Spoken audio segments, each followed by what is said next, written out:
जब वार्डन अपने कैदियों को मारता है। धीरे धीरे वक्त बीतता है और आज एडमंड को इस जेल में, जिसका नाम सेचुटी है, पूरा 1 साल हो चुका है। और वार्डन एक बार फिर आता है और वो एडमंड को बहुत बुरी तरह से मारता है। धीरे धीरे एडमंड की हिम्मत टूटना शुरू हो जाती है और वो अपनी जान लेने की कोशिश भी करता है। लेकिन तभी वो दीवार पर देखता है जहां पर उसने लिखा होता है God will give me justice, यानी कि ईश्वर मुझे न्याय देगा।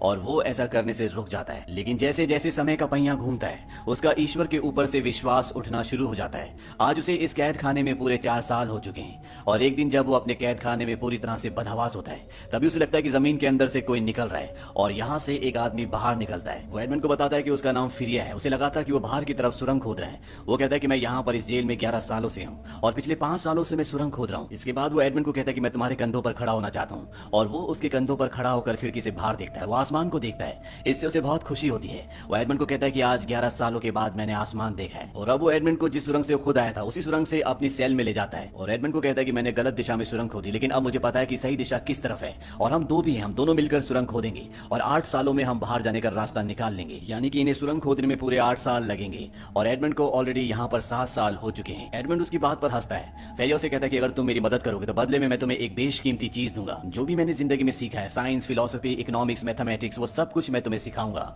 और एडमंड अब उसकी हेल्प करने के लिए तैयार हो जाता है। यहाँ पर वो एडमंड को तलवारबाजी करना भी सिखाता है क्योंकि वो तलवारबाजी में बहुत माहिर होता है। एडमंड को एक दिन में 2 बार अपनी सेल में जाना पड़ता है। एक बार उस वक्त जब टॉयलेट की बकेट लेने के लिए गार्ड आता है और दूसरी बार तब जब वो खाना देने के लिए आता है। और जो भी सुरंग से मिट्टी निकालते हैं वो उसे अपनी टॉयलेट की बकेट में डाल देते हैं ताकि गार्ड उसे ना देखे और उनके वेस्ट मटेरियल के साथ वो डर्ट को, यानी कि मिट्टी को भी बाहर फेंक दे। धीरे धीरे वक्त बीतता है और अब एडमंड हर चीज में कौशल प्राप्त कर रहा होता है। और एक दिन वो बूढ़ा आदमी एडमंड को बताता है कि मैं पहले नेपोलियन की फौज में था, लेकिन मैंने उसकी फौज छोड़ दी और मैं एक अमीर आदमी जो कि बहुत ही अच्छा इंसान था उसका सेक्रेटरी बन गया। लेकिन बाद में उसकी मृत्यु हो गई। लोगों का मानना था कि उसके पास बहुत बड़ा खजाना है जो उसने छुपा रखा है और नेपोलियन उस खजाने को चाहता था, इसीलिए मुझे पकड़ लिया गया। वो मुझसे खजाने का राज पूछने लगे, लेकिन मैं किसी खजाने के बारे में कुछ भी नहीं जानता था और तब से मैं यहाँ इस जेल में हूँ। एडमंड उसे अपनी कहानी बताता है। वो कहता है कि पहले मजिस्ट्रेट विलफोर्ड ने मुझे सारे इल्जामों से बरी कर दिया था, लेकिन बाद में उसने मुझे गिरफ्तार करवा दिया। फेरिया कहता है कि उसने अपना फैसला बदला, इसके पीछे जरूर कोई कारण होगा। और एडमंड को याद आता है कि उसने पूछा था कि नेपोलियन का लेटर कौन लेने के लिए आएगा। जवाब में एडमंड ने कहा था मिसियो क्लैरियन, और इनाम सुनने के बाद उसने लेटर को जला दिया था। फेरिया कहता है कि अजीब बात है, देश के खिलाफ विद्रोह के इतने बड़े सबूत को मजिस्ट्रेट ने जला दिया, जरूर इसके पीछे कोई ना कोई वजह होगी। और यहाँ पे एडमंड पूरी बात समझ जाता है। दरअसल जो आदमी लेटर लेने के लिए आने वाला होता है वो मजिस्ट्रेट का पिता होता है जो कभी नेपोलियन की फौज में कर्नल था। और अगर उसके पिता के ऊपर देशद्रोह का आरोप लगता तो उसकी भी नौकरी चली जाती, उसके ऊपर भी देशद्रोह का आरोप लगता और उसे भी सजा होती। वो अपने आप को बचा रहा था। अब एडमंड को पूरी कहानी समझ में आ जाती है और धीरे धीरे ये सुरंग खोदते खोदते एक दिन एक पेड़ की जड़ तक पहुंच जाते हैं, यानी कि ये बाहर तक पहुंच गए। अब बस इन्हें ऊपर की तरफ सुरंग खोदनी है जिसमें कुछ ही हफ्ते लगेंगे। एडमंड कहता है कि मैं भी छेनी लेकर आता हूँ। और जब वो सुरंग से थोड़ा सा बाहर की तरफ निकलता है तभी सुरंग से ऊपर मिट्टी गिरना शुरू हो जाती है और इससे पहले कि फेरिया वहां से बाहर निकलता उसके ऊपर बहुत सारे पत्थर गिर जाते हैं। एडमंड उसे सुरंग से बाहर ले आता है और अब फेरिया अपनी जिंदगी की आखिरी सांसें ले रहा है। वो मरने से पहले एडमंड को कहता है कि मैंने खजाने के बारे में तुम्हें गलत बताया था, मुझे खजाने के बारे में पता है। वो उसे खजाने का एक नक्शा देता है और कहता है कि इटालियन कोस्ट पर एक टापू है जिसका नाम है मोंटी क्रिस्टो, वहां पर जाना और इस नक्शे की मदद से तुम खजाने तक पहुंच जाओगे। इस खजाने को तुम लोगों की भलाई के लिए, अच्छाई के लिए इस्तेमाल करना।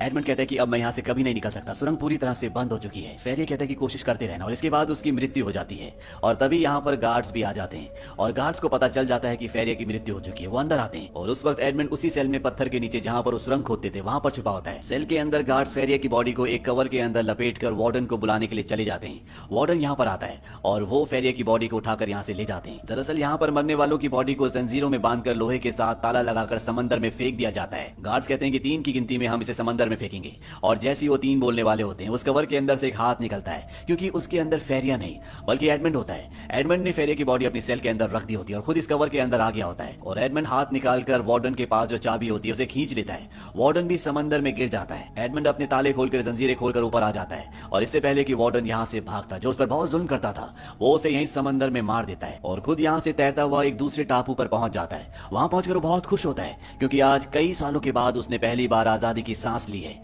और तभी वो देखता है कि वहां पर बहुत सारे लोग बैठे होते हैं, ये सब के सब लुटेरे होते हैं, तो यहाँ पर अपने एक साथी को मारने के लिए आए होते हैं जिसने उन्हें धोखा दिया था। लेकिन उसके कुछ साथी चाहते हैं कि उसे ना मारा जाए, इसीलिए यहाँ पर जो इनका लीडर होता है वो कोई फैसला नहीं कर पा रहा होता। एडमंड को देखने के बाद वो कहता है कि तुम हमारे धोखेबाज साथी से लड़ोगे और तुम दोनों में से जो जिंदा बचेगा वो हमारे ग्रुप में शामिल हो जाएगा। और अब एडमंड की और उस दूसरे आदमी जिसका नाम जैकोबो होता है, इन दोनों की चाकू की फाइट होती है और इस फाइट में एडमंड उसे हरा देता है, लेकिन वो उसे मारता नहीं है, वो उसकी जान बख्श देता है और साथ ही साथ सरदार से कहता है कि इसकी जान बख्श दो, इससे तुम्हारे पास एक और काबिल साथी रहेगा। सरदार उसकी बात मान जाता है, वो जैकोबो की जान को बख्श देता है जैकब एडमंड को कहता है कि मैं जिंदगी भर के लिए अब तुम्हारा गुलाम हूँ। इसके बाद ये सब के सब यहाँ इस टापू से निकल जाते हैं। इसके बाद एडमंड अपने शहर लौट जाता है। जैकब भी उसके साथ होता है। एडमंड एक अपने पुराने जानकार के पास जाता है जो उसे नहीं पहचान पाता, क्योंकि आज 13 साल बाद वो लौटा है। उसका पूरा हुलिया बदल चुका है। एडमंड उस आदमी से कहता है कि मैं एडमंड का दोस्त हूँ, मैं उसके परिवार के बारे में जानना चाहता हूँ। वो आदमी बताता है कि एडमंड की राजद्रोह के बारे में पता चलने के बाद उसके पिता ने अपने आप को फांसी लगा ली। एडमंड पूछता है कि उस पर राजद्रोह का आरोप किसने लगाया था। वो आदमी बताता है कि विलफोर्ड ने, जो उस वक्त यहाँ का मजिस्ट्रेट था जिसने एडमंड को गिरफ्तार किया था।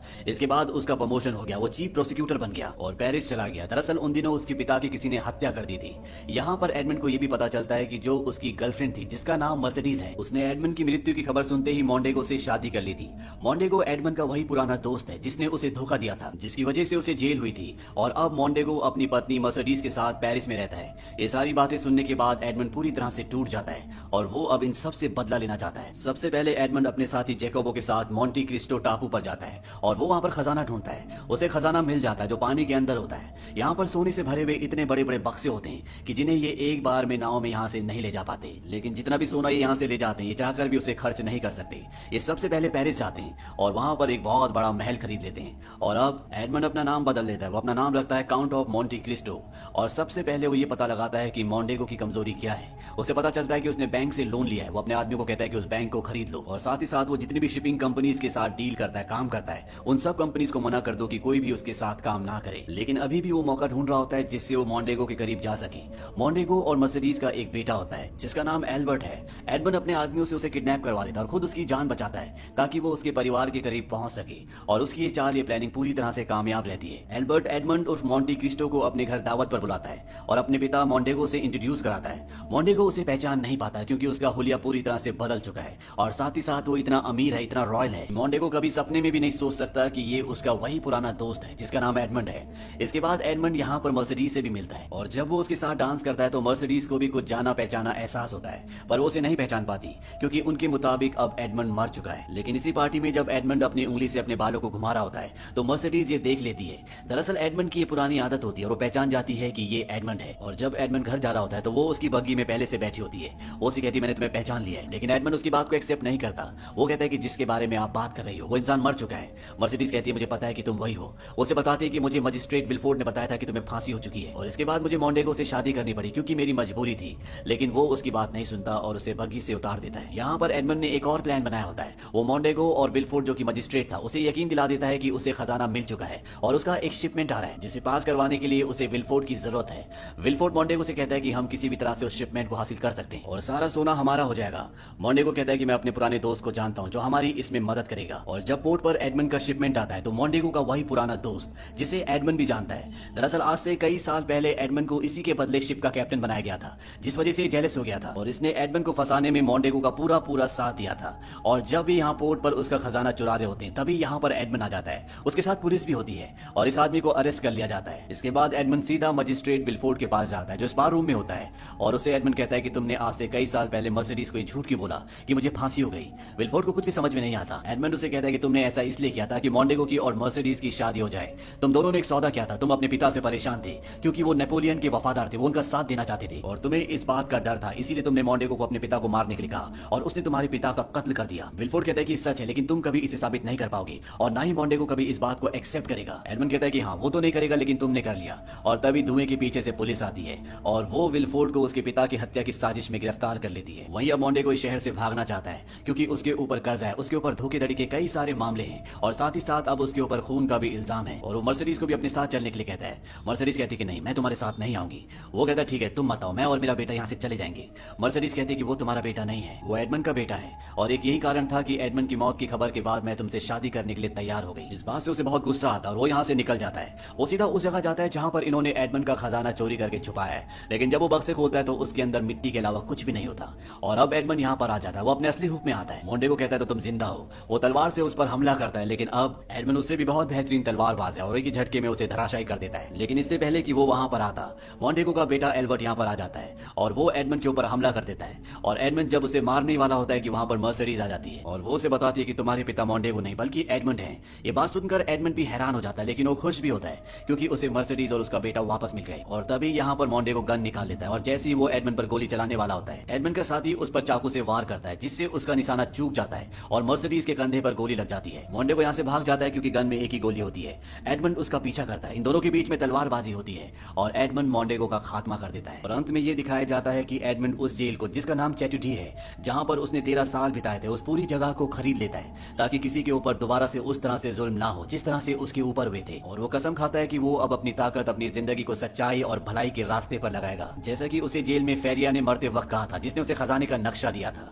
और इसी के साथ ये कहानी, ये फिल्म यहीं पर